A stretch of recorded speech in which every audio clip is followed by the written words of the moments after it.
Well, when we first found out on the itinerary we were going to an orphanage, I was a little shocked because, as I'm sure you were, we weren't really told that was part of the itinerary, and it just kind of seemed wrong that we were going to all these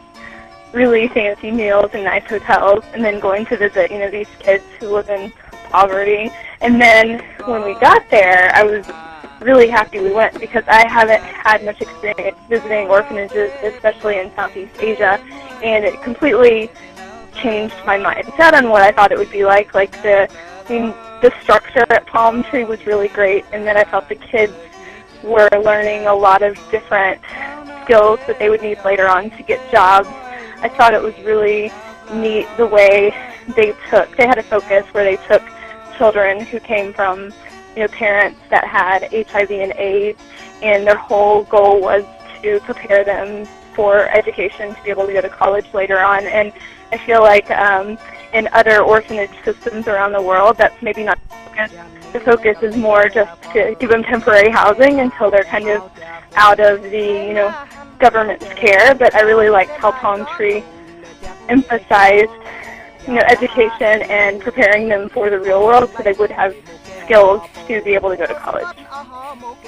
I just loved how they weren't at all, they're meeting all of these people who, you meet kids in the U.S., for example, and they tend to be really shy, not so outgoing, and these children didn't even speak, they spoke other languages and they were just learning English, yet they were very eager to practice their English with all of us and to get to know us, even though they had used communication methods other than just speaking, because maybe all of them weren't as advanced in English, even though they were being taught that in school. So I thought it was really interesting how eager they were to kind of get to know us and connect with us, even if they weren't, English wasn't their first language, and they had to kind of go out of their comfort zone. Yeah, I had a little 16-year-old girl who was showing me around. She looked about 12, and she turned out to be 16, and she kept saying, "I'm sorry, my English isn't very good." And I was thinking, her English is better than so many people I know who grew up in English-speaking countries and speak that as their first language. So they just, they weren't as, they were confident, but at the same time, I think they were a little, scared that they weren't going to say everything perfectly. So, but their English was just amazing. Clearly, they're getting very good schooling at the orphanage, which is impressive. Yeah, it would be important to give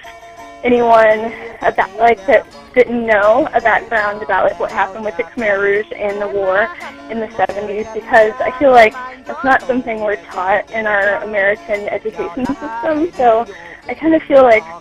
once you